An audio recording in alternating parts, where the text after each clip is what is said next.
Hello, and welcome to the latest installment in CSBA's series of webinars examining the impact of COVID-19 and how school districts and county offices of education are responding to this unprecedented time.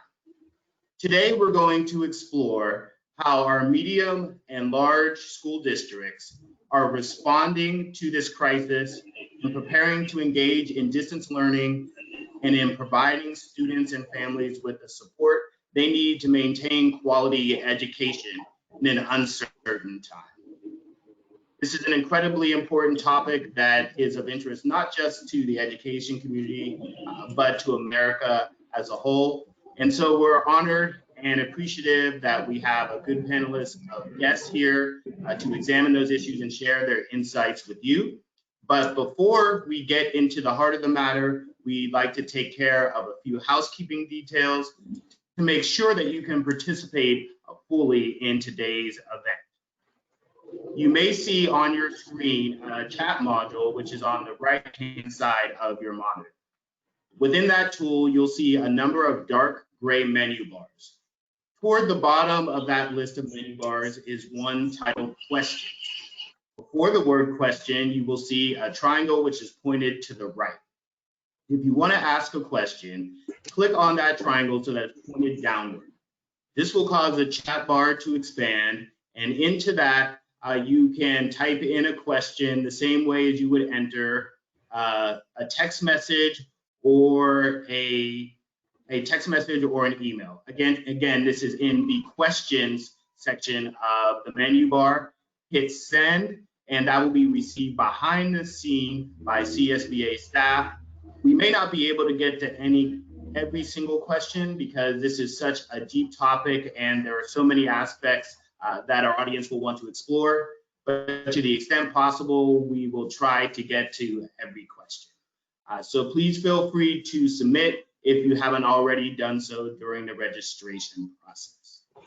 The people you will be posing your questions to represent a variety of diverse districts from throughout the state, and the topics they will be discussing today include student achievement. Of course, right now, everyone is concerned with distance learning. That is a topic of great conversation. We'll be looking at the critical issues related to distance learning, such as access to technology, as well as the professional development and teacher training needed to make it a success. Of course, there is also a strong focus on equity and accountability. How do you mitigate learning loss when students aren't on campus? How do you support high-need students? And in the new format, what used to be the old LCAP and is now the Learning Continuity and Attendance Plans, how do you engage community in that process and make sure you are reporting out properly to the state? We also want to talk about operations that allow schools to work. Health and safety is foremost on everyone's mind, PPE, sanitation, social distancing, and testing. Schedules are changing rapidly as districts have to adjust to a quickly evolving situation. That means a different length to the school year or different start and end dates for many districts, as well as new instructional models to accommodate the eventual return to campus. Services are very important as part of the whole public education mix, particularly in these times. So we'll look at transportation, nutrition, and childcare, how districts are providing for those. And community relations are more critical now than ever. So we'll explore how districts are engaging family and community, as well as their relationships with their labor unions. And the people who will be providing those insights today include CSBA President Chilenin Cruz Gonzalez from Azusa USD in Los Angeles County. We also have Jackie Tu Huang Wong from Washington Unified School District here in Yolo County, just across from Sacramento. Lori Fong, who is president of the school board, Rosa City Schools in Sonoma County, and Megan Kerr, a trustee in Long Beach Unified School District in Los Angeles. And we thank them all for joining us today. So we outlined the topics for discussion just a moment ago, but before we get into those individual categories, want to talk about a broad subject that really provides the foundation for everything that our members are doing to support schools and to support students, and that is state and federal support. In particular, I just want to open it up to the group and get your opinions on the quality of state and federal support. From an education perspective, what is your opinion on governmental response to COVID-19? Do you feel it has been sufficient? I'll go first, Troy. So in one word, no. I mean, I think obviously we appreciate all the efforts that especially have come out of the state level in terms of not only giving guidance, but trying to protect our funding formula in this year's budget. But when you look at where we are today and all of us having to not going back to distance learning because we haven't been able to control the spread of the coronavirus, I think that there's a lot more room for the state and the federal government to come in and support us. And I'll speak to the national response, and I would echo a very strong no. The reason that we're all making these really difficult decisions at a very local level is because of a complete collapse of a response from the federal government. We have a federal government to ensure that we're safe at the end of the day. And since that didn't happen, here we are very locally making decisions around student health, parent health, worker health. And so the lack of funding coming out of Washington, the first wave was barely sufficient to keep us moving, but that there's no action in August as we begin to start school from the federal government in terms of a massive relief package for schools across this nation is really frustrating. I sit on the Council of Great City Schools as a rep for our district, which is the largest school districts across this nation.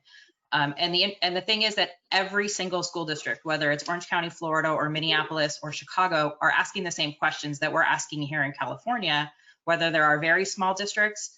The large districts are asking those exact same questions. This could be done in any one of those, which speaks to a lack of national response that has put us in the position to have to rely on a strong state support, which we are getting at times, but in my opinion, we still have a lot of work to do.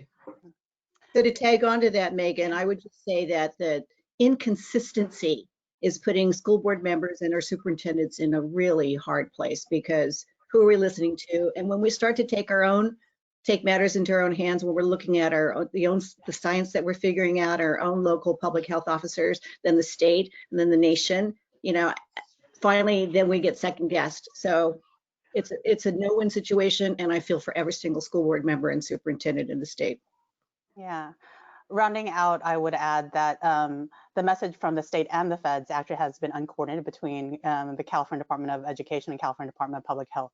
It has been seas of gray left to local school board members to interpret without clear guidance, and we're still working in silos, which isn't actually helpful in a public health pandemic and crisis.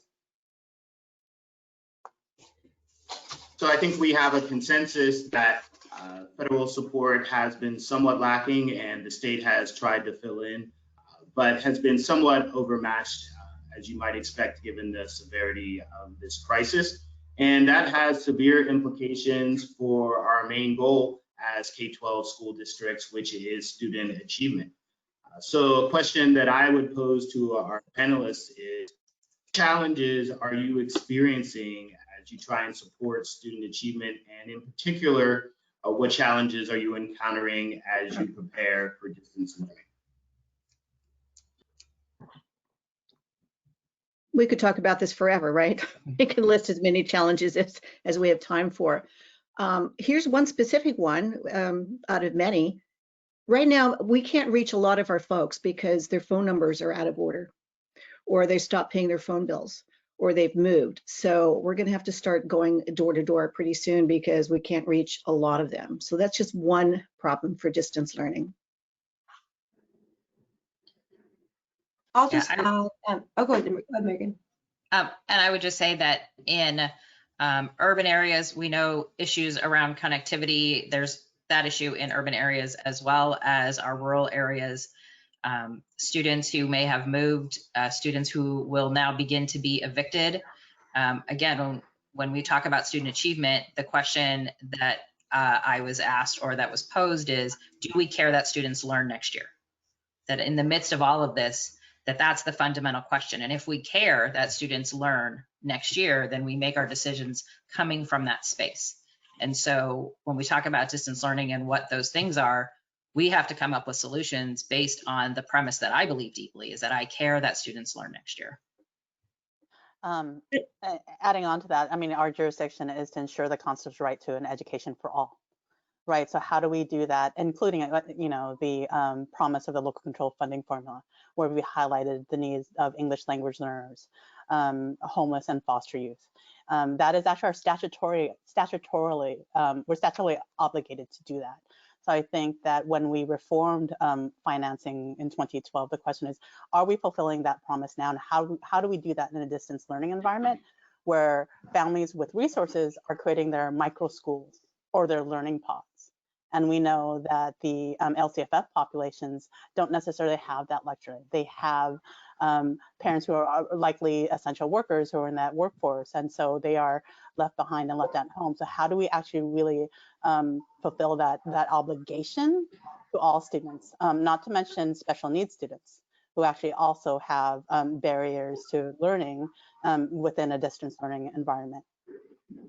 And I would just add, I mean, all of us, you know, we felt we were in an emergency last spring, right? And so a lot of us sort of let things slide by, and we all knew that students weren't getting maybe that level of education that we would expect if they were in a classroom, right?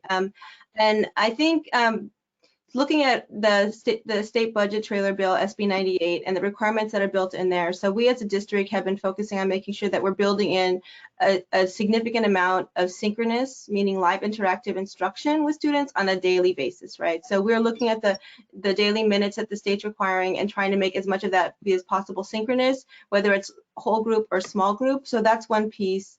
I think it's really important. Many of us struggled with the digital divide. We now are required to have a device for every single student and make sure they have internet access. And so we as districts have to figure that out, but that's part of the law now. So I think there's these pieces in place now that are going to help us address, you know, make sure we try to focus on that equity. But again, it's local decisions that are going to drive whether or not it happens.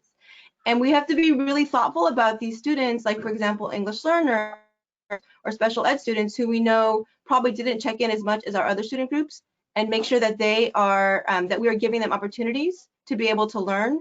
Some places are thinking about doing these learning pods for small groups like that, right? Putting those into place so that their students that aren't checking in can come in. So those are the kinds of pieces that we're thinking about as a school district right now. Troy, I wanted to add one more thing. If we're really policymakers, right? School boards are policymakers and we're not in the weeds. And that's always my challenge, not to get in the weeds. How do we keep pulling back the lens so that we're looking at equity? And how do we challenge the status quo of education over the last 100 years? How do we challenge the industrial model, the agricultural model that no longer serves our kids, especially in this time of pandemic, especially in how we have to do schools differently? So this is actually a really strong pivot point for us to start challenging ourselves to think differently about teaching and learning, think differently about how we deliver education, because it wasn't working for so many kids, and it's now working for not working for more kids. So it's really almost a rich opportunity. If we don't seize that opportunity to do things differently now, we're not doing our jobs, and that's our job to change policy, start directing attendance. I think a key piece of that, Lori, is trying to answer that third bullet, is actually engaging staff in that transformative conversation.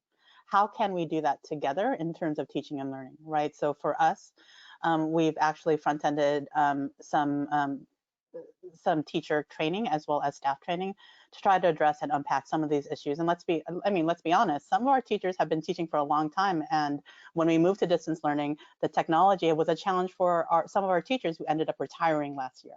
And they were great teachers in the classroom environment. So how do you, like, for us, that's another challenge that we're trying to kind of overcome, if you will, that some of our very, very phenomenal teachers are actually not used to actually teaching in this environment, distance learning as well, right? So on both ends, and we're trying to actually bridge that digital divide, if you will. So that's another thing that I think districts are thinking about, that those who are digital natives and younger teachers can, you know, easily adapt. But there are a lot of we're losing a lot of our experienced teachers because of this as well. So I would just challenge us to go even further, right? I think we often think about the staff that we work with, but we really need to start thinking about our students and our parents as partners in this. And actually, I mean, we're now depending on our parents to be partners in that home as we teach them over a computer, over a device. So how are we making sure that they're part of that decision-making process? How are we engaging them in decision-making process, in that ideation or, you know, brainstorming of what that future could look like? How are we ensuring that their voices are heard? It's something that's really important, right? And I think often we forget about that, but it's so important. I know as a district, I'm proud that my district is trying to make sure that that voice is centered in what we do moving forward. I think one thing that we have to remember too, for us, is that we're trying to do all of these things in the midst of a pandemic. We can't forget for a minute what families and students are going through, and really living kind of a fear-based life based on where they can go, who they can talk to, and all of these things are difficult enough. And I think for when we'll talk later about data and how we've engaged parents, but you know, we took, you know, did extensive surveys in June when we were on a very different trajectory health-wise. And so when taking that break for the summer, which everyone really needed to take some space, as we look at coming back, I think all of us assumed we'd be in a very different place, that we would be on a better trajectory. So not only are we continuing to do the virtual learning, but we're continuing to do it amidst a pandemic that at the moment in LA County continues to have additional deaths and new cases identified every day. We're still going in the wrong direction. So trying to do all of this with our communities and families living under pandemic situations, I think, is a challenge for us. And addressing that crisis learning, right? That's not going to go away until we have a vaccine, until the cases reduce. Though that's very real.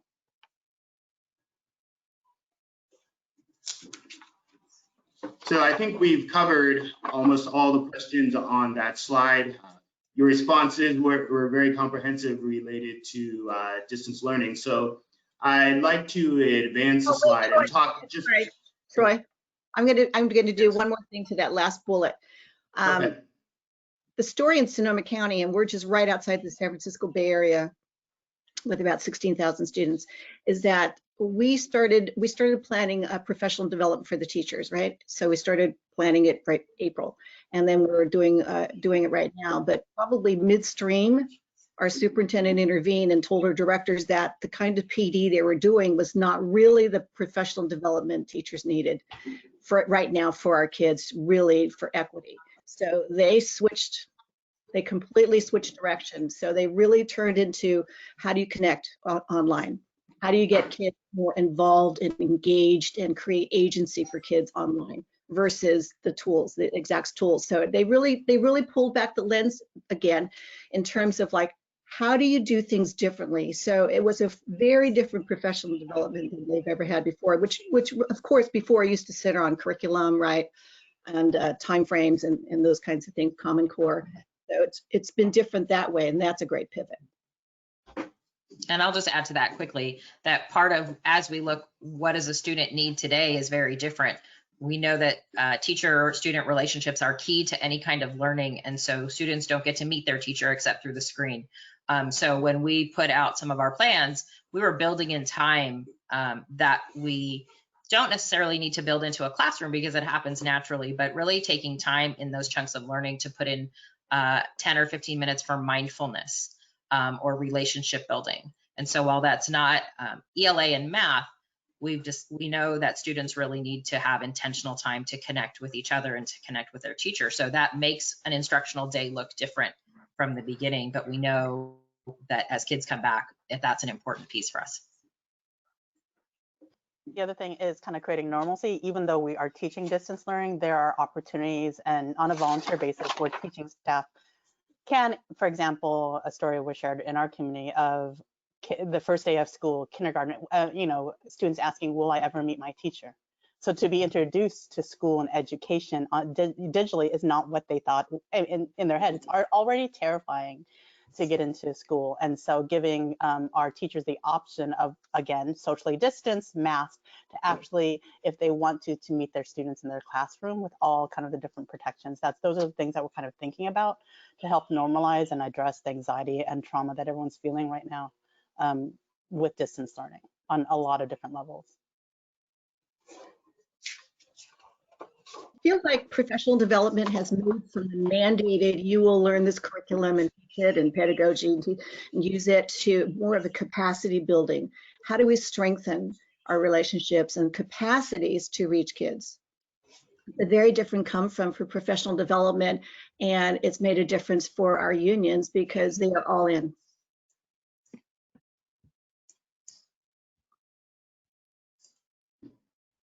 So thank you for those responses. And I think you touched on our next question in the course of answering those previous queries, but is there anything else you would like to add about steps or measures that your school district is taking to mitigate learning loss for students overall? And then, of course, we definitely want to talk about high need students, as supporting those students during this time is one of our most important priorities and greatest challenges.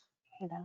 A couple of things. We are exploring the idea of learning centers. They're not pod-like, so they're a little bit larger in nature, but for students who actually may not have internet access or whatnot, to have that available to students using our empty kind of multi-purpose rooms or libraries, things that, you know, places where they can access computers is one way we're trying to mitigate learning loss, and also being very strategic and intentional and looking at by name and by need is what we like to say in Washington Unified, and actually addressing the academic needs and learning needs of each family and each student. And I say intentionally say family, right? Because they're multiple. One of the other things, again, I think we mentioned in the last slide, is the anxiety that everyone's feeling, the children, the families. One of the special interventions that we have been working through is a stronger partnership with our county mental health department, and quite frankly, our CPS workers, right, the Child Protective Services workers. As we know, all of us across the state have seen increases in domestic violence, as well as failed placements in reunifications with families. And so for us, we've been thinking from the beginning, and ever since we closed March, is how do we address kids who aren't showing up, and why are they not showing up, and what's happening at home? And so being really intentional, reaching out to our social services department, our county agencies, saying, how can you help us through this? How do you provide how do you deliver services and groups? And so we are trying to support them in their efforts towards telehealth. Even though we're not paying for it, we're creating the environment and access, and trying to work with our nonprofit agencies and our CBOs to ensure that the entire family is served. Their mental health needs are served during this time. So I think with my district is like it's a multi-prong, a two-prong approach. One, thinking about like overall learning loss. So in the spring we had very the curriculum that the teachers were given, or what the teachers were teaching, the syllabus was the same across the district, right? And so the district intentionally built pieces into that, knowing which standards or which information that the kids were getting, so that coming into this year they would know which parts needed to be backfilled. And so that's one thing. But the other piece is that learning loss is very independent, right? So it's so important that we as districts are finding ways to make sure that we're assessing these students to see where they are. And I don't mean standardized benchmark testing. I mean formative assessments. I think if it'd behoove any board member to go and find out what a formative assessment is and what it should look like, and to understand that it's not a test that we just give a multiple choice test. These are tests that teachers use to sort of assess where students are. And then the third piece to think about is this is a time where it's so important to not to have a deficit framework, right? So you see a lot of people talking about learning loss, let's remediate. This is not a time to do that. We need to think about all these students are very resilient. They have skills, they have inherent skills. How are we going to accelerate their learning? By making sure that we're targeting and giving them the information they need, the learning they need to be able to accelerate. You see a lot of districts, including mine, thinking about how do we do one-on-one tutoring, right? How do we give kids that opportunity? Because really that can be really, thinking about the additional dollars we're getting from the federal government, that seems like a good investment, one-time funding, short-term, right? Where we can make sure that kids are getting what they need. So those are some of the things that we're thinking about as a school district. Obviously, there's a lot more. To touch back on the mental health piece, we had a robust summer school, virtual summer school, where we were testing out some of what we hope to roll out in the fall on a smaller level, and had really good responses from our families who experienced that. But we also have regional family resource centers, as they call it. It's during the school year, it's where children can self-refer, staff refer, even outside neighbors can refer a student for help. And we work with all of our nonprofit agencies, all of our mental health partners with the district. So it was kind of a one-stop shop during the year. So we kept that open during the summer because we knew that families were continuing to experience trauma. We knew it because they'd come and ask for meals, and they would talk with the nutrition services workers that they knew from school. So part of trying to keep families buoyed up over the summer was using within our budget to keep that one family resource center open to serve students and families to continue to connect with social services and mental health needs. For the Santa Rosa City Schools, it's all about afternoons, academic support and social emotional supports in the afternoons. And we're making strong use of the multi-tiered student support systems, MTSS, to really target who needs help, which kids need help, what kind of help they need, and then go chase after them. Again, if we can't find them, we're going to go home visits. And these are the kids that we're going to be providing that kind of support. And when we're talking about ninth grade classes, math classes, for example, ninth graders who are failing, 25% of their kids are failing their first math class in high school. We'll talk about high school. They're going to need a lot more because math in person is hard enough versus math online, and you're not interested and you can't do it. So that's the kind of support we're going to plan to give to them every single afternoon. I just wanted to add, I forgot to mention, so, I mean, thinking about just the structure of the day, right? So we've been very intentional with our schedule. So we've built in time before the group instruction, so in the morning, and then after the group instruction in the afternoon, where students will either be getting if they're English learners, they'll get their English language development. If they're special ed students, they'll get their special ed services. And I really appreciate the way our staff have put the younger kids to have the pieces in the morning, right, when their minds are fresher, as opposed to trying to have it just, after a full day of instruction. So, I think schedules are important. Thinking about how teachers are using them are important. Accountability, right, making sure that things are happening. I think a lot of us had pretty plans on paper in the spring. As board members, back to Lori's point, pulling back and asking questions, you can see, we really have to be asking questions about how are people implementing this? How many students are actually checking in? How many teachers are actually doing the instructional minutes that we've set out?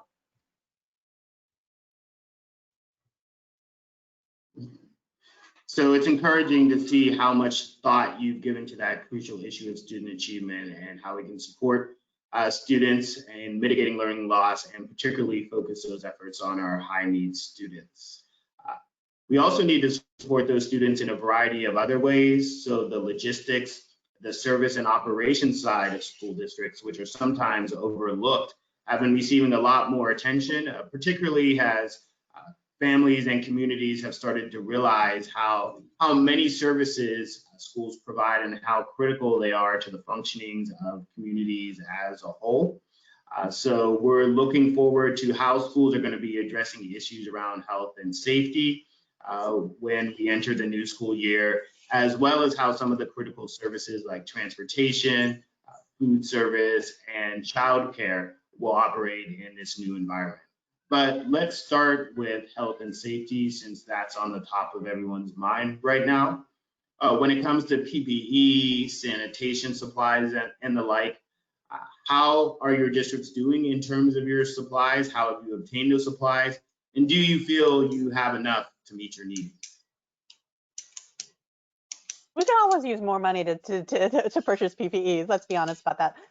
At the moment, I think that the state funding we initially used to train our janitors and purchase cleaning supplies. And again, I think on this panel, I'm actually on the smaller end with 7,800 students. And so that we, at this point with distance learning, we actually have sufficient enough supply for PPE in this model. Right now, if we change our model to a hybrid structure or in person, that's a different conversation that we would need to address. And so that's why I would say right now in this model, we have sufficient enough supply. In terms of how is our COA addressing social distancing and screening, testing, and tracing, those are a lot of different things.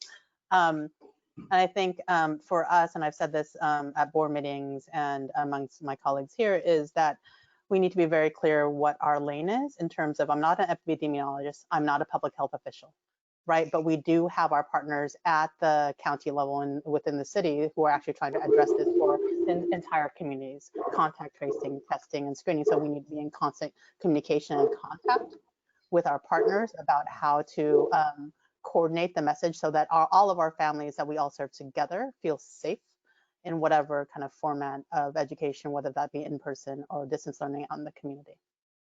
I think this is one place where we have to really be collaborative across regions and especially around across counties. And I would say even making sure that we're working with CSBA, because when you look at both stocking PPE and testing, this is something that the governor has said that he is going to provide us with what we need, right? And so, but obviously the state's not going to be delivering, it's going to be coming through our counties, right? So it's really important that we are making sure that our counties understand exactly how much we need. And like Jackie said, we have enough right now. What's going to happen when kids start coming into schools, right? If we are expected to test all of our teachers, all of our employees every 2 months, right? I am going to I'm going to ask my superintendent to turn to our county health official to say, how are we going to ensure that our county can test all of our teachers in our county every 2 months, right? Because if we think about what happened in the spring with states trying to get PPE at the state level, right? Now think about 1,000 school districts in California struggling to do testing on our own. This has to be a statewide response. And just for numbers' sake, as I have the largest school district on the panel here, so we had intended to start as a hybrid model and give families the option of some in-person instruction as well as online instruction, or fully virtual if that's what they chose to do. That was before the governor's orders and the restrictions. We tentatively say potentially October 5th, we may go back to in-person. I think that is unlikely from where we stand right here in August, but I would love to be wrong about that. So we prepared our PPEs for a hybrid model. So we have 15,000 face coverings to support staff. We have 2 face coverings per student. We have 70,000 students. We have 80,000 gallons of hand sanitizer ready. That's 2 gallons per classroom. Ordering gloves and shields and face shields for students who are communicatively diverse and staff who are communicatively diverse. That's important. We have 22,000 antiseptic wipes on hand and 700 thermometers. So for a district like us, the scale is immense, and that's just to get us started for the year, and we continue to have those things back ordered. But again, since we are now in this virtual setting, we can continue to hope that those stocks come in, because we'd love to have our students back in the classroom. We know that students learn best when they're with our teachers, but ensuring the safety while staying in the lane of education is on everyone's mind here. You know, this is exactly, Shalini, this is exactly what we need CSBA to keep doing for us. You know, siloing this kind of work is ridiculous. This is not school board's lanes. This is not school district's lanes. This kind of health stuff, this is where the state needs to step up, and this is where the federal government needs to step up. Since government is not stepping up and funding private schools and all that, won't get into that. Our state needs to step up and provide it for all of us, including broadband. I mean, if we can go there, that's changing the answer to this question. But, you know, broadband for all, we need to do that, because, again, schools are asked to be everything to everybody, and we can't do it. We can't do it well. You know, we can't do it well when we have to do all these things. So I really just keep asking, and CSBA, I know you're working on this, but we need to stop being silos. We need to work together and support our organizations like CSBA to make a lot of noise at the state and help the state make a lot of noise, you know, in Congress. So that kind of view in terms of what we need to do versus we're all running around, scurrying around, trying to pay for things which we think the CARES money is going to pay for, but yet it really hasn't come through yet. I can assure you we are staying on top of them, but there's definitely more work to do. I know you will. You touched on these issues a little bit, but I wanted to explore social distancing a little bit more, as well as the screening and testing aspect. I know there's a lot of confusion or concern about how school districts would implement those practices after the eventual return to school, and I'm interested to hear your thoughts on those topics. We've already measured our classrooms. We know that we can put like 16 kids in a classroom. And we have small classrooms. We have, you know, older buildings. What I'm most concerned about are the kids with special needs, right? The neurodiverse, the ones who are medically fragile, and they are regressing. So many of them right now at home are regressing without their caregivers and their behaviorists and like that. Yet, even if we wanted them to come back to school, we would have to ask for a waiver right now. Our county is one of the 31 counties on the watch list, I think. So we can't go back to school. So how do we take care of those kids, and how do we take care of our staff, who some are willing to go back and some aren't willing to go back? And so there's no guidance for that either from the state or from the state. So it's still, again, siloed, and everyone's up. I mean, school board members, you guys on the line with us, all of us are thinking about these things, and there are no answers, and we're just making the path by walking. But because we have brilliant people in charge, I think we're doing a good job in a pandemic.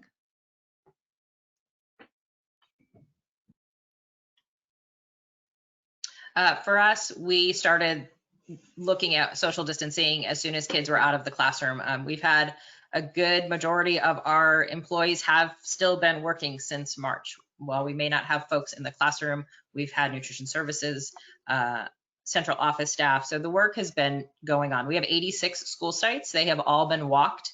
One of the things that teachers were asked to do before the end of the year was to remove any personal items. So extra seating and couches, flexible seating, all of those things that we know are conducive to learning aren't in the classrooms anymore, so that we could fit as many desks as possible in that 14 to 16 kids per room range. It's one single teaching station. It's very sterile in the sense that it doesn't always feel like a classroom, and that kind of home place that we try to create for students when they go into their classroom. But we've done that just so we could see how many students we could bring back in a hybrid model to fit in on our campuses. We have elementary schools with 1,000 students, and our largest high school is 4,000 that sits on 26 acres. We couldn't socially distance 4,000 kids on 26 acres. The math doesn't work out if we used every inch of it. So we've been trying to do that work, knowing that some folks want to come back to school as soon as it is possible to come back safely, and others are going to choose to learn virtually all year. Yeah. I think all of us have been doing a lot of this measuring. I know our district has been focusing on, ingress and egress. How do we make sure that kids are going to be able to get in and out safely? The thing that we haven't done that I'm very interested in is thinking about outdoor spaces. And LA County, our board of supervisors took action a couple weeks ago, saying that they took direct action to say that districts could have access to their public facilities like libraries and parks to use them as outdoor learning spaces. So they're sort of put that out there offering. And so I think thinking about how do we partner, either if we have outdoor spaces ourselves, if we're lucky enough to live in an area, like a rural area that has a lot of outdoor space, that we can actually move kids outside to learn with good weather. I think those are things that would be interesting to think about now that we have a little bit more time to plan, because we're not, like Mary Gibb said, we're not going to go back for, I think, a couple months. But I think those could be really interesting approaches, thinking about getting back to Lori's point about, like, let's reimagine how we're doing things. Right. Can I also just kind of put something out there that may not be popular? It's that even, and I'll just be honest because it's been in the news, is that even though we didn't have kids on campus, we had a couple of staff get COVID, right? So it needs to be a community response. And so we apply the CDC measures of distancing and tracing and all of that. But the truth is, whether or not we are employees, we're reminding our employees and our staff of their kind of a necessary obligation to protect themselves from others. Right, so we talk about this in the context of students, but we also have to educate our staff who, you see a lot on social media and you're like, that doesn't seem like that's safe, right? So you see them in a lot of different places. And so they are also the answer kind of to actually how do you mitigate COVID? Because at the end of the day, what you do on the outside, not on campuses, you bring into the school, right? And a lot of people want to say kids are transmitting disease to adults, but the truth is the behavior of adults also is creating a lot of the spread, right? So just admitting that even when there were no kids on campus, we had cases. Well, and looking at the lack of consistency from the state level from the beginning in terms of a response. So Long Beach is in South LA County that borders Orange County. So Orange County is 15 minutes from where I'm sitting right now. And it's a really permeable border. People go there to shop, they go there to do recreation. And we know, in my opinion, Orange County has made some questionable choices around the safety of their schools. And so we have to live with what those adult decisions are right next to us in a county that has had very lax restrictions for the last 4 months, and that impacts us every day because we have people who work and play in different places. So that collective responsibility of, it's one thing when those of us who have chosen to isolate fairly tightly because of our personal circumstance or family member circumstance to be interacting with others, that's a real concern. Yeah. I think that, yeah, I also want to be clear that there was no spread among staff. There are staff who were found to be COVID positive. I need to clarify that as well, that there wasn't spread amongst the employees they worked with. It was just a matter of that there are adults bringing it into campuses and environments. The other thing that we think about is that, let's be honest, childcare facilities have been open since March, right, for essential workers and whatnot. And so have we looked in our communities? And I know that's the next question, Troy, about childcare. This past summer, we actually have opened up to for-profit and actually nonprofit childcare providers for essential workers and other parents. You pay for it, if you will. And there are lots of our preschools that have been open. There are lots of kind of, within the community, family-based childcare. Looking at the rate of transmission or exposure there, and I'm proud to knock on wood that, to my knowledge, in West Sacramento, we haven't had outbreaks amongst our childcare facilities, right? And so the question is, have we engaged our childcare providers, and what are you doing to protect really little kids, if you will, right, in those environments, and learning from them kind of all the social distancing, the masking, and kind of the best practices, if you will, of what's been happening since March with really our youngest learners.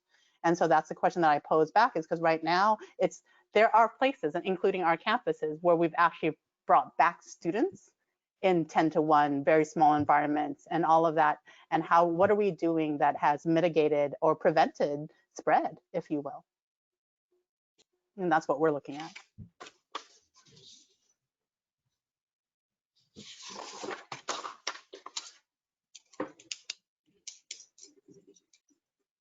We can't hear you, Troy.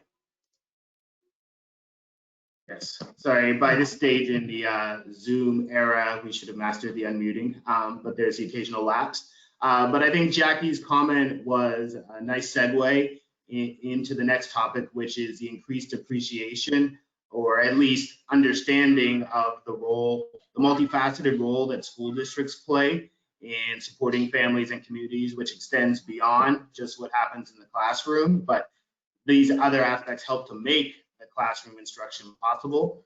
I'm talking in particular about transportation, childcare, food services. Many people were surprised to find out how many students and families depend on schools for regular healthy nutrition, all the complications regarded with transportation when schools were shut down, and of course the childcare issue, both for parents and for employees who work in the school district, is an enormous challenge right now. So let's talk about that for a little bit, please. Let's talk about where we need support from the state on this. So for example, during the summer, we served many grab and go meals, right? Our child nutrition services were out there handing out food to any child, any youth under 18 who wanted it. They didn't have to have any of their forms, nothing. They just got to have as many, those meals. We handed them out 3 times a week, I think, not every single day, but we handed out like in a bag, like 2 meals for 2 days, and plus dinners actually. So we just ramped it up. So we got reimbursed for that, right? So CARES Act supposedly is reimbursing us.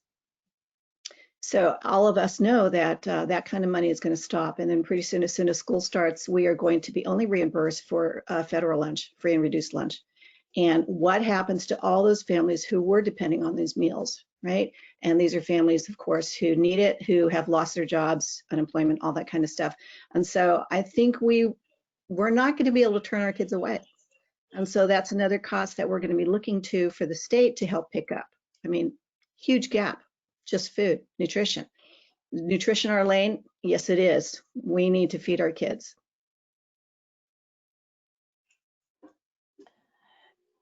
In response to that, I think that for us, in a couple of schools, and I think there was an opportunity for community eligibility programs, right, where you applied to the feds, actually through SNAP, to ensure that, and if you meet a certain threshold of high poverty needs, that the entire school gets free and reduced lunch and funding accordingly. So those, in our highest need schools, that's actually what we've done. And we're a Title I school district. And so we were able to do that where it was just a flat fee, and we have the permission to provide food for all families. So I think that I've been really proud of CSBA and my board member colleagues across the state that in March, everybody opened up their doors to feed communities. Right, that's a big, kind of proud moment of people realizing, to your point, Lori, that schools are centers of community, and this is how we take care of one another. And so I think that that's where we are in terms of nutrition services, and that's more of a, I'm going to turn it over to Megan because that's a federal advocacy on SNAP and making sure that we actually get those funds, because I actually do not think that's actually in the HEALS Act, the second version of the CARES 2. So. Yeah, so we have 70% of our 70,000 students qualify for free and reduced lunch. And we have 21 of those sites that are absolutely, everyone gets a meal, they don't need paperwork. So 21 of our sites do that. So we were passing out meals every day. We started with every school site, and then we negotiated, because of staffing issues actually, which ones were the least used sites and consolidated some of those sites. We've partnered with the city, as we do every year, to do meal distribution in our parks this summer. So every year we transition over to providing the meals for the city to be distributed within parks programs. I have not gotten the update. I expect to get it tomorrow, actually, on what nutrition services looks like coming back virtually. Are we going to open every school site again for lunches? Because in our reopening plans, there is a lunchtime where students who need food can walk to their school and pick up their meals. At one point, we have schools that the population qualified for 3 meals. So they could come and grab 3 meals in a bag. Again, any child under 18 in the city, you didn't have to be a Long Beach Unified student to do that. So we have to look at what that looks like in a virtual setting and the hybrid setting to make sure that, again, our community is well fed. We have transportation only for our special needs students, for special education. So transportation is probably a bigger issue in other districts than it is for us, because we don't provide any transportation other than special ed. And I would just add, so similar to Lori and like everyone else, we are providing a lot of food to our community. I would say in terms of the way the evolution. So we were planning to do 5 days a week, like most people do. But then I happened to read a newsletter from Oakland, and they were only do 2-day a week distribution. So then we were like, oh, let's do that. So we started in the spring. We would distribute 2 days a week, so kids would get two days worth of food one day, 3 days the next time. And then we actually ended up consolidating it just to 1 day a week. So families just come in 1 day a week. They get 5 days worth of food that they can take home. So they're not having to come to our school sites every single day and find the time to come. So going into the next school year, we'll be doing the same thing. So 1 day a week, we're going to distribute food to our families. And again, anybody can get that. Similar to Megan, transportation is not an issue. We're in a suburban area, so we don't do home to school transportation. And I just want to say one thing about childcare, because right now we're not anticipating doing childcare, and for some districts that are now like trying to like think about bending over backwards how to bring it in, I think it's important if you can, but you need to ask yourself, why was it not so important in the spring when your nutrition services and your classified employees were coming in daily to work, and then all of a sudden now it's important that you have other people coming on? So let's make sure that you're thinking equitably in terms of who's getting access to this, right? I mean, you think about your employees that probably have the least amount of salaries, maybe they should be getting that priority in terms of getting that healthcare support moving forward. Yeah. Finally, I would just say this is a great time to have a conversation about community schools, right? Because like Lori said, we can't all do it all, right? And so this is a time for us to build those relationships and those partnerships, so partners could do the pieces that we cannot reach. And Pace out of Stanford had a great webinar a couple weeks ago about community schools, if anybody's interested in learning more about that. Yeah. For us, we actually have prioritized staff, all staff, both teaching and certificate and classified, in our childcare plans.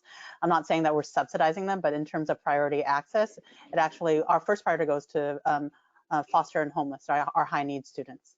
And then second, and so on and so forth. So we're working out with our private providers, as well as our ACEs, which our ACEs program, which I think all of us actually have ACEs funding, and what that looks like. And I think earlier I had mentioned learning centers and how do we prioritize access to that, which would require if there are students who are accessing our learning centers, how do we integrate transportation in a socially distanced way from if we're transporting to one central location, if you are primary high school or whatnot. And so I think we are kind of negotiating all of that as we move forward. But childcare and the need for childcare for our low-income families as well as our staff is something that we are kind of trying to plan out right now.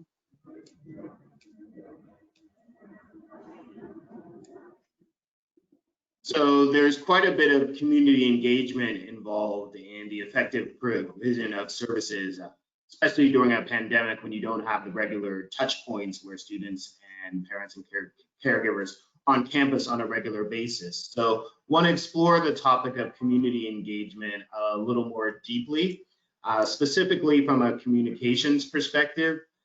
Interested to know how you've been involving your stakeholders in the school opening decision-making process. A lot of changes have come about as a result of preparing for the unconventional start of the school year. So can you talk about that aspect of community engagement and how you've been working with your shareholders to include them in the process and let them know what's going on? Well, I mean, I can answer both together. I think it's all about collaboration, both with our families, our parents and our students, and as well as our labor partners and our employees. So as we've been doing planning and we had a reopening committee, as many of us did, right? So all of those groups were represented on there. And I just want to be clear, right? This is not about having a token parent or token student on a committee. This is about like equal representation for all of those voices so that we hear from everybody, right? But it did mean that we were all that those groups were all collaborating and engaged in the process. So as we move forward, there hasn't been a lot of back and forth struggle around, for example, the MOU with our teachers, because they were directly involved in deciding what was going to look like moving back in the fall. So it's really important not only to engage people, but that it's authentic and that that their voices are actually reflected in your plans moving forward. I think for us, we did a lot of work at the end of the school year. So we did parent surveys. We actually got almost 22,000 responses from parents and 13,000 from students regarding what their experience of the spring was, what they're hoping for. And it's a decent representation. But again, those were done in June. And I think because we were on a different trajectory in June and we had different expectations for the start of school from a health perspective, re-engaging in that work is critical, because as we took that break and hoped things would get better, and now we're seeing that they're not, and we're asking parents to make a real decision about what their child does, there's a lot of anxiety right now and understanding that. So this is usually a quiet time for school boards. This is when a lot of the behind the scenes work happens, especially in our district. And so we have added additional school board meetings to do engagement. Different school boards are doing different ways of how communities can comment publicly. So we are doing email comments, but we are also reading comments into the public record during meetings. So we've tried different approaches. We've had parents and students in the re-engagement plan, but again, because things are so different from a health perspective, we're really looking at how we can today, in this week and next week, continue to do that engagement. We don't start until September 1st, so we have a couple of more weeks than some of the other guests on the panel to continue to do that work in light of the current health situation that in LA County seems to change day by day.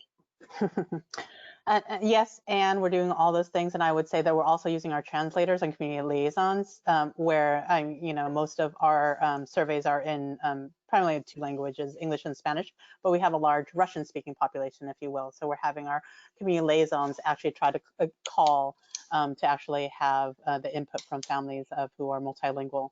I'm going to shift a little bit to that last question of what level of communication have you had with local, county, and state agencies? And our county health officers. We had a board meeting where our county health officer was present, and our board asked very direct questions of their role and how to improve things. And I want to say, and I think I can be transparent about this, there were no very clear-cut answers and lots of gray answers. And so for us, I think as board members, it's extremely frustrating to all of a sudden, I'm, social workers, advocates, policy folks, to all of a sudden have to become public health officers and epidemiologists. And several times throughout the conversation, I had to say, you're the epidemiologist, help us understand. Yet we are expected to figure out how do we mitigate COVID within our schoolhouses.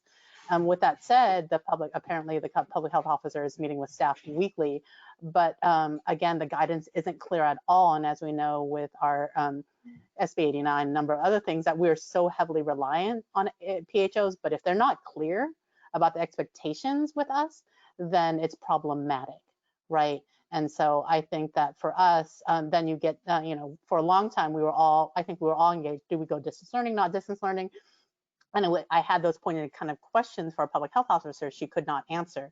And a couple of days later, the governor had to answer, right? So I suspect that all of us are in that same question of like, how do we actually determine how to reopen schools safely? And so I think we have communication. I must be honest, I'm not sure if it's really clear what that communication, what that guidance is. And she kept saying, well, it's a case by case. But again, I'm a systems thinker. And because I'm a systems thinker, and you should be a systems thinker as a public health officer, help me understand what are the things that I need to be looking at. And that wasn't really answered for me. It's something as simple as, can you help me understand the dashboard and what is hospitalization? What are we looking at? Are we looking about transmission? Are we looking at death rates? Are we looking at ICU beds and hospitalization? There are all these different metrics that all of a sudden I need to understand as a school board member. And by the way, I'm just a trained social worker. Like it's complicated information, right? And so is it about transmission? Is it really, are we looking about transmission? Is it about children's transmission to adults? Is it about adult to adult transmission? Help me understand what are the things that I need to be kind of aware of to actually plan in terms of reopening schools. And none of those questions were answered, quite frankly. I think the devil is in the details, and we're not getting the details because no one knows, right? Somebody knows. There's science out there. The question is like whether or not they are decisive enough, right? Whether our state or county is like saying, okay, this is what I know from my career as career public health officers. These are the things that we look at to help us better understand what that looks like, right? Like we need to work together. And the question, somebody knows.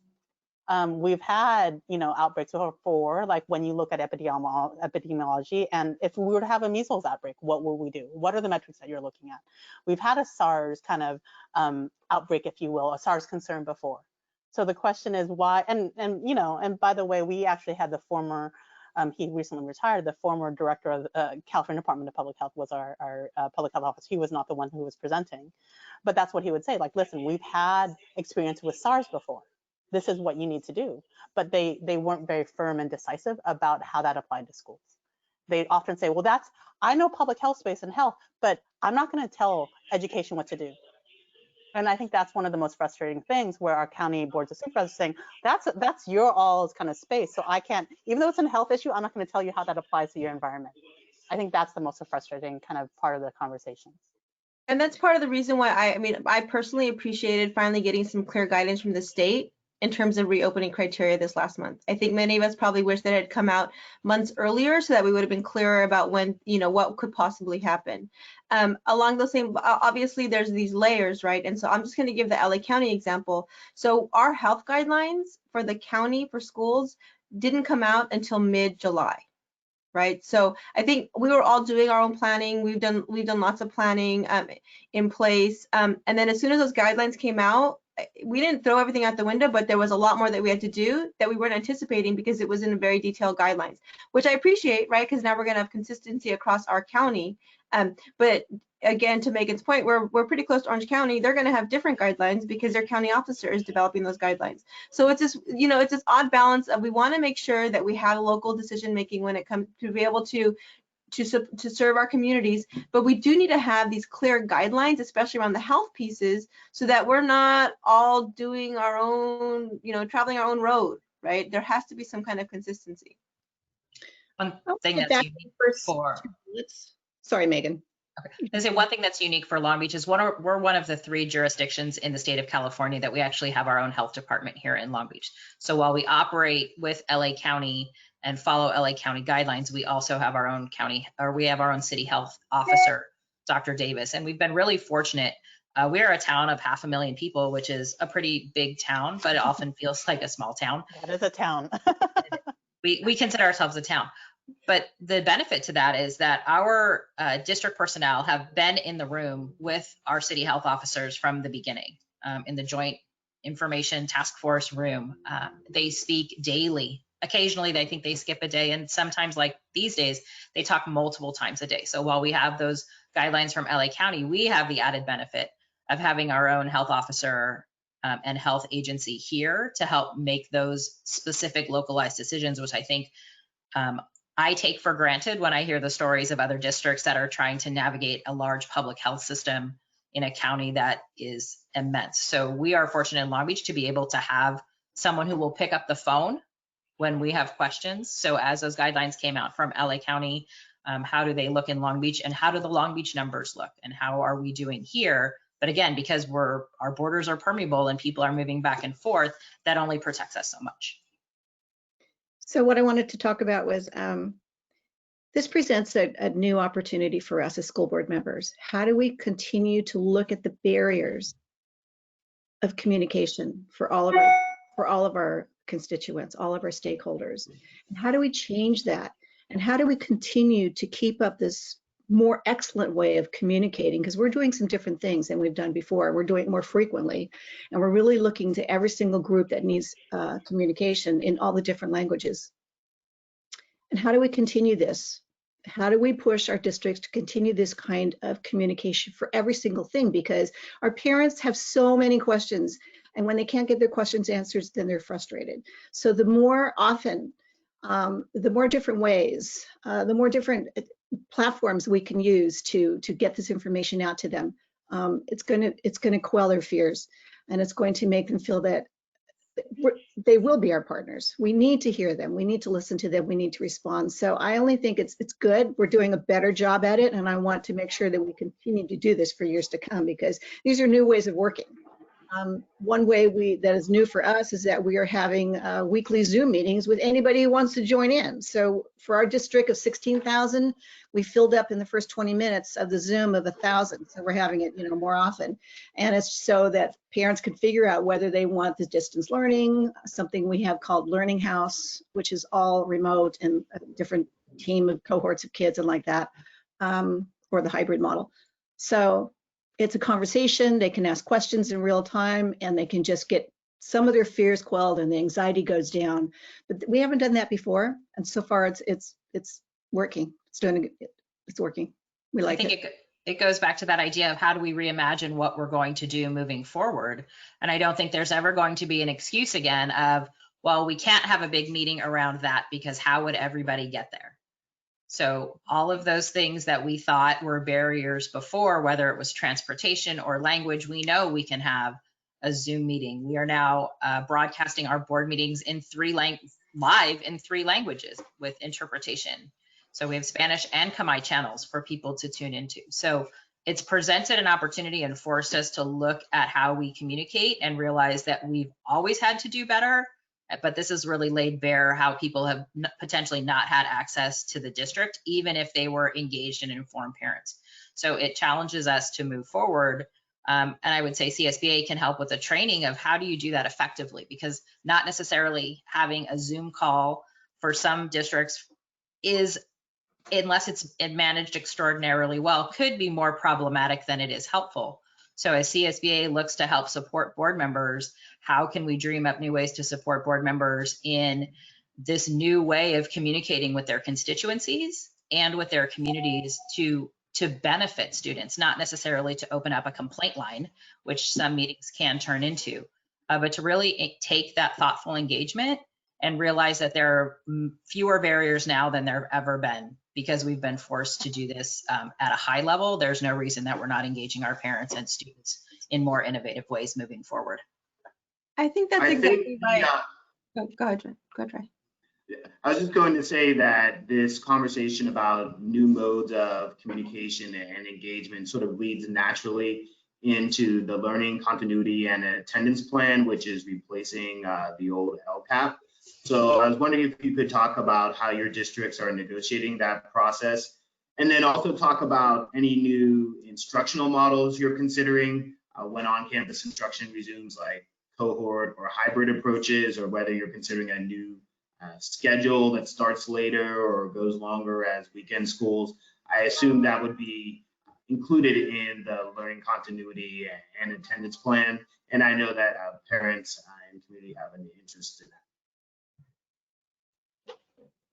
So I was just going to say, so I think for our district, we're a district where when you think about the LCAP, right, we have embraced it as a vehicle for us to do really cohesive planning with stakeholder engagement, as opposed to thinking of it as a compliance document, right? So we really believe in our LCAP and the work that we do and what we put into it in terms of driving our work. So I'm looking forward. Obviously, the template just came out last Friday, right? So districts are trying to dig into it right now, but I'm looking forward to my district in the next month and a half, because you not only have to have a hearing, and then you have to adopt the plan before September 30th. So I'm looking forward to my district in a very abbreviated way, trying to do a mini repeat of what we do in the LCAP to make sure that we're engaging all of our stakeholders and including our parent advisory committee, our DLAC, our district English language advisory committee, all those pieces to make sure that it really is reflective of our community. I think for us, there's going to be a new group of folks interested in partaking in that process. And so as we've done LCAP processes in the past, including those groups that we are required to, but also working with community partners and some social justice agencies to do LCAP community forums to bring in folks. That's something we've done over the last couple of years. And because we can't do that in the same way, it's going to ask us to call upon those partners to engage again in new ways over the next 6 weeks about how do we get genuine parent engagement in what this looks like. I think parents are engaged in a way that they've never before been engaged, and wanting to know what resources we're going to use specifically now to make sure that their children continue to learn and continue to excel. So it's one of those things that's an opportunity as board members that I think we can either be afraid of, in that it will bring a lot of new voices to the table, but it's an absolute opportunity to serve students in new ways and do that rebuilding of a system, because we know the system hasn't worked for many students for a lot of years. And this is an opportunity for us to get input from some of those families about how do we rebuild the system that will work best for their students. Mm-hmm. For us, because I think, again, we're on that smaller side, that we've actually been having community forums at that school site level. And being intentional of asking the folks who haven't been asked to the table before, right? Your PTO presidents will always be at the table, like that's going to be a given. So the question of who is missing from that table, and actually, again, using our community liaisons, outreach workers on kind of bringing other kind of voices. And some of it could be anonymous. I'll be honest with you. Some of our parents have started actually submitting comments to us anonymously, because they're concerned that the perspective isn't part of that mainstream, but we also provide that perspective in written form for others to consider. It's very interesting in this time and age that things are coalescing. The equity movement, Black Lives Matter. We're probably dealing with school resource officers as well. We're simultaneously dealing with that right now. In terms of how we move forward as an educational system and all the good ways that we can be better and we could do things for kids who are vulnerable and marginalized. So I really, in a way, the pandemic is horrible, but it has ripped off the veneer of being okay, because it's not okay. And our teachers are seeing that, and our parents are seeing that, families, and some of our students are starting to talk about it too. The older ones are starting to recognize that. So I really think it's an opportunity, and we've got to seize that as school board members to continue this and continue asking the questions. And even with parents who really think that the status quo is okay because that's how they grew up, right? They all know about school because that's how they went to school. Raising these questions, the urgency is now with us and we can't stop. So I see our work as even more important moving forward. And I'd like to see CSBA have some webinars about this kind of stuff in terms of future. What could it be like? How can we use these issues and do better for our kids with equity? And I know we've had lots of equity panels and discussions, but where the rubber meets the road in terms of really changing things, and I'm talking about changing things like the school structures, right? The school year calendar. Some have changed it, but very few have actually. Homework policies, grading policies, how we silo the curriculum, what we do with the SBAC and how we have state testing. All of those things need to be challenged because how are they serving us? How are they really serving kids and who are they harming? Those are the big, big questions that I think we need to dive right into. Big ones. Why not? Come on. Thanks, Lori. That's really great advice for us, Troy, and the rest of the CSBA staff to think about, because this really is an opportunity we want to seize and not let pass by. I'm taking notes on that. Thank you, Lori, for the suggestion. I'm here to help. Absolutely. I'm going to dive in. So call me. And then before we move on to the question and answer section, I just wondered if you could reflect on what the response of your community has been to COVID-19 school closure, at least the closure of on-campus instruction. How has it been coping with that, and what is sort of the mindset or the attitude of your community as we approach the start of the 2021 school year?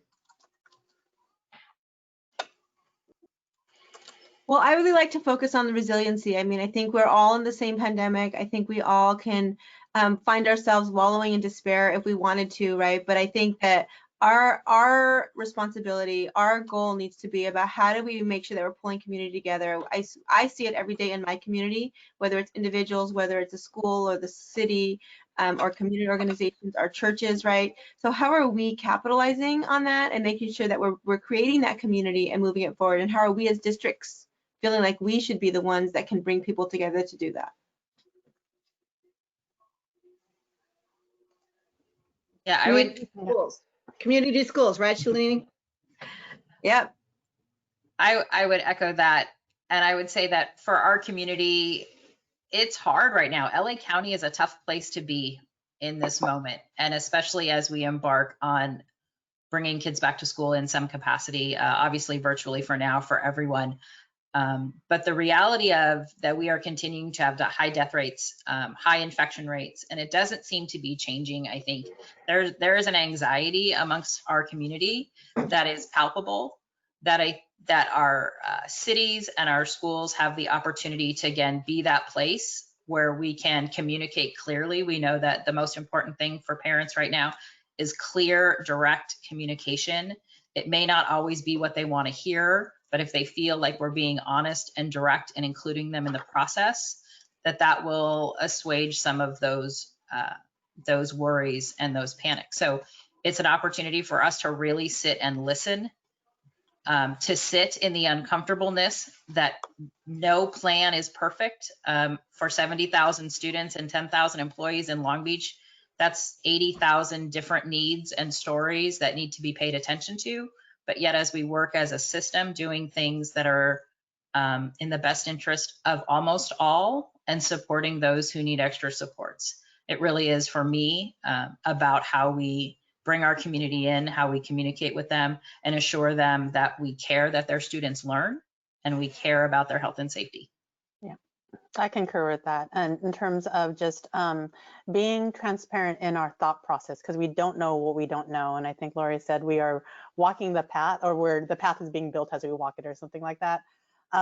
And I think that as electeds, people expect us to have the answers and to say, like, we actually don't know.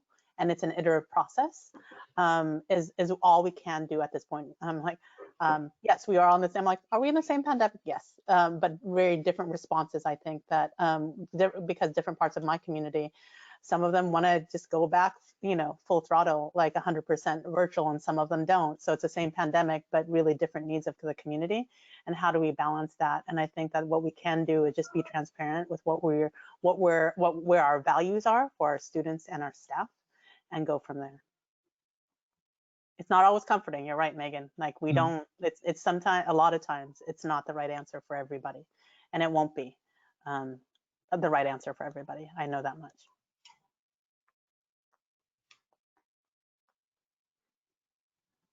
Thank you for that. Let's move on to the Q&A section with our remaining time.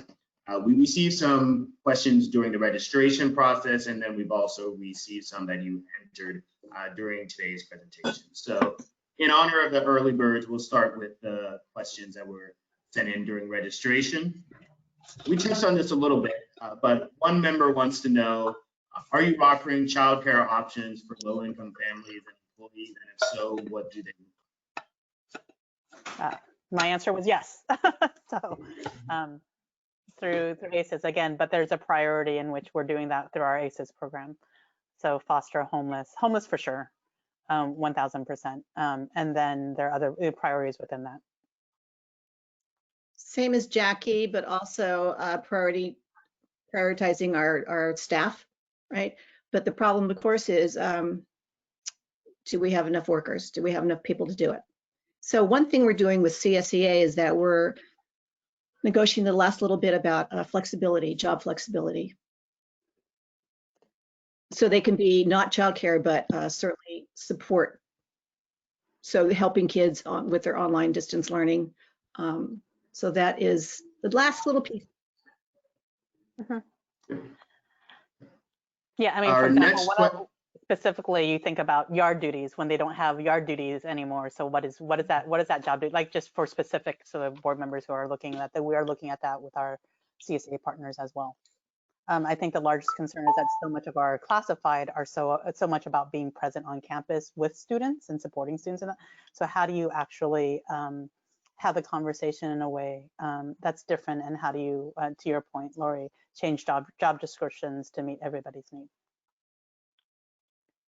The next question concerns community schools, and a couple people asked during the event when we were referring to community schools, what is a community school? That's a long explanation, but in brief, I would say a community school is a school that provides wraparound services through a constellation of providers using partnerships with other public agencies, private sector companies, and community-based organizations to provide services that may not be there in the community without these partnerships, such as healthcare, mental health, nutrition services, childcare, and the like. It's a way to expand the services that a school district is providing. So you get students and families in a place where they can learn because some of these other needs are taken care of, and that enhances the learning process. And in relation to that, the question asker wants to know, how are school districts utilizing community-based nonprofits to address social and mental health needs? A number of people talked about this, especially Jackie, but if you could just very quickly review what your partnership is. Yeah, so we have Yolo County Children's Alliance. Again, we're a smaller county who's been providing these services in person when the campuses were open and now doing telehealth. We use our EPSDT funds, the County Mental Health Department, to provide another level of services, and we also have Victor Community Services. So again, MHSA funds, so the Mental Health Services Act, the $1 million that's set aside for mental health and prevention services. So we're working actively with the county on what that means for school-based interventions, both in before actually COVID, and now in a telehealth virtual setting, if you will. So we're coordinating all of that, as well as the fact that we've actually hired more outreach workers on staff who are classified, as well as credentialed school-based social workers to address needs. So we both have in-house supports as well as the partnerships with our external providers that are either contractors, contracted through the county mental health through EPSDT funds, or direct service providers. So Troy, I just want to say something about community schools, because yes, I think wraparound services and additional services on a campus are the outcome of community schools, but that's not what community schools is. Community schools is a framework in which, let's say, a school or a district will say, okay, we want to make sure that our school is going to be the center of community, and we are going to invite partners in, be it community members, stakeholders, or organizations that provide those services, and we're going to create partnership in our school so that we can we can support the whole community, right? The whole child, the whole community. And so those wraparound services are built in and maybe part of it, but it's really more about the mindset and how we're going to partner to make sure that that school is the center of community. It's not, too many people default to think, oh, you're going to have a healthcare center on your school site. That is not what community school is. So, you know, if people are interested, there's really great resources out there. I'm sure CSBA can share them around like, how do you really implement and have a vision for community schools? Yeah. And piggybacking on that, in my day job, we actually hired somebody who had decades of community school partnerships, and we're actually trying to advocate for what we call backbone agencies, if that's its role. So schools as actually that center of service, so no wrong door, where anybody can access anything, right? So versus just wrapping around, it's actually they're the backbone, and then that's where you deliver all services. For my town, Santa Rosa City, about 350,000 people, the school board members, we're constantly challenging, we're out loud just challenging every single agency, government, nonprofit in town that they need to step up and help our families as well. So if kids have to be home learning, then businesses need to change their work hours. Businesses need to allow their workers to be able to stay home and work so they can take care of their children. The childcare places have to step up. So it's kind of like we're challenging every single agency in town to step up, because kids are all of our responsibilities. It's not just schools. Yeah. So keeping schools hat in hand, going out begging people to help us. Everybody is responsible. So that's the message out of our school board. Yeah. One of the oldest community schools model is the Harlem Children's Zone, if folks want to just Google it right now while you're listening to us. And so there's been decades of research around this model. So that's something I would encourage folks who are curious to kind of look into. Great, thank you. I appreciate that elaboration on the concept. There's also a community schools organization a website. If you Google it, it'll come up, and it adds a lot of reference information you can use if you're interested in adopting or moving toward that model. We had a question about CTE and VAPA classes and how some of these other forms of learning, which maybe don't translate as easily online, can be accommodated in this current model. And I don't know if any of you have given any thought, or whether your schools have a formal plan to address that or not, but I wanted to present that for discussion. It's interesting because I just had a conversation at 8 o'clock with some community members about it. We're so heavily reliant on our community colleges for CTE and career pathways, and because they've gone virtual, it's hard to kind of figure out what that looks like. And in addition to our workforce boards, who actually are also trying to figure out with their buildings and trades and nursing programs and all of that, because they can't be together, right? One of those challenges is that we can't do that in a vacuum, but we are actively in that conversation. But so much of that is driven by the industry and how training happens. So I just want to talk about the visual performing arts piece. I think our music programs continued in the spring, so I think we're planning on continuing them. I don't know what it's going to look like now in distance learning. So that's doable. There are places all over the state that are doing that. In terms of the visual arts piece, I think it's so important to make sure that we're continuing art. And so we need to think about as districts, how are we going to make sure that students have the supplies at home to do the art projects that we want them to do? Right, because it engages students, it gets them excited about school. Those are the things that kids love. So how are we making sure that kids have the supplies they need to have that access to a full curriculum that includes music and art? The state just yesterday updated the return to school plan, right? That's expressly forbid choirs and bands and those kinds of things. But in talking to our performing arts teachers, they're confident that they can do things online. They're handing out the instruments, right? I just have to thank them. And I think we should all just thank our performing arts teachers as well for working around this, because I think their job is a little harder in terms of engaging kids. And kids need that kind of stuff more than ever, right? I was just speaking actually yesterday with one of our comprehensive high schools, our chorus instructor, and the high point for them always is concerts, and those are a no-go. So they are exploring putting out a holiday album this year, which that school has done in the past, but not for a while, but that the technology lends itself for kids, you know, even using their own phone to be able to participate in ways. So I think the creativity and the professionalism of our teachers comes into play here. and really supporting them and trusting them and giving them the support they need to do their best, most innovative work in an unbelievable time. So I look forward to seeing how our professionals bring out the best in themselves and in their students. We had a question about accountability for staff.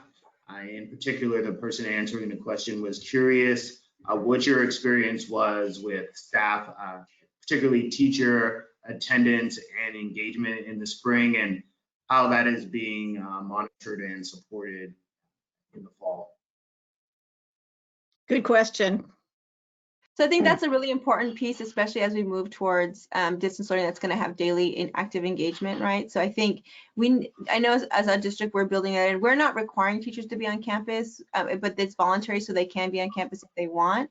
But I know, I mean, there's our principals, that's part of their job, right? So they should be popping into classrooms to make sure that the learning is happening, just like they'd pop into a classroom if they were in person. They're going to pop in on Google Meet for us, right? And then I think the last piece is really our parents, right? Our parents are going to know if their teacher, what, you know, they are our partners again. So how are we making sure that we're communicating with them and understanding from them whether we are meeting their family's needs in terms of making sure the students learn? I think that's a critical piece, and we are still currently in negotiations with our teachers. And I'm sure, and I know districts that have finished negotiations and have signed MOUs have talked about the accountability piece. So we move forward this week with our next meeting. But I think in terms of equity, one of the pieces that's really important to me is that I do believe that we will have families that tell us if they don't believe that their teacher is meeting their students' needs. But I think we also have a subset of families that won't know. That either have language issues or connectivity issues or technology issues or experience issues, and they won't necessarily know that their student isn't getting what they need. And so how we're attentive to those families, how we get them to have access even to talk to somebody in a different language to say, I don't know if this is right, is a really important thing that I've been thinking a lot about. And when we have those conversations around accountability, really taking into consideration the folks who have the least access to communication or have barriers to communications that a lot of our families don't, and making sure that their students' needs are met because they might not even know if their students' needs aren't being met. So it's just something that I think about and that I actually worry a lot about.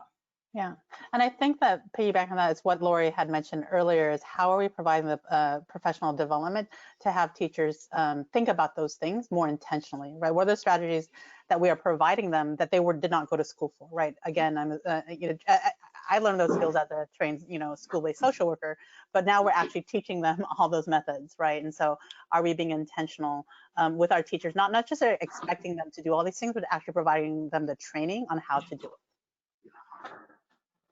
It's always a bigger question in terms of the culture of a district. And so how do we relate with our unions in the first place? How do we transparent, as Jackie keeps talking about transparency? Absolutely. How do we bring them on as partners, that we are all in this together? And then accountability doesn't sound so much as a punitive gotcha thing. It's more like, how do we work together? And as a former high school principal for many years, how do we keep working together as partners to provide for the child? And then schools, like Shalene says, the principals are responsible to kind of like, keep antenna up, right? And coach people. And so it's not accountability so much as like coaching and paying attention, and that we're all in this together, rowing in the same direction for our kids. And that kind of culture does so much more than accountability type culture. Yeah, and we've talked a lot about teachers, but then we talk about principals in that respect and making sure we're supporting our administrators so that they know how to support their communities and their teachers in that work. So not just training teachers, but also supporting principals in supporting their staff. Especially new principals who have been introduced to administration during COVID-19. Yes. So we could probably go on for another hour and a half, but we've come to the end of our time. I want to thank our panelists. You've been wonderful, and I am sure that our audience appreciates the insight that you have to offer. I imagine there's still some questions remaining, so please feel free to contact CSBA, and we will do our best to provide the answer you're looking for. You can reach us at csba@csba.org. If you don't want to send an email, we also have some other ways that you can get information. We have a number of resources available. You will see today's webinar appear on our website, and it should be up tomorrow afternoon. You can get both the PowerPoint deck that we were working from, as well as a recording of today's presentation. That's on our YouTube channel, youtube.com/CSBA video. And then we also have a webpage devoted to resources on COVID-19. You can find that at csba.org/coronavirus. And of course, there are always more webinars in this day and age. You can never have enough webinars, it seems. And so on August 6th, this Thursday at 2 p.m., we're going to have a webinar which looks at the K-12 STEM teacher pipeline in California. In the best of times, it's a struggle to find teachers who are skilled in teaching science, technology, engineering, and math, and that's unlikely to get easier given all that schools are dealing with. So this webinar is going to explore strategies that will help school districts and COEs in recruiting and retaining those teachers. So we hope you join us on Thursday for that webinar. And we thank you for your participation today. We know you're busy, and we appreciate you taking time out of your schedule. That's all we have for this webinar. We hope to see you soon. Take care and good day.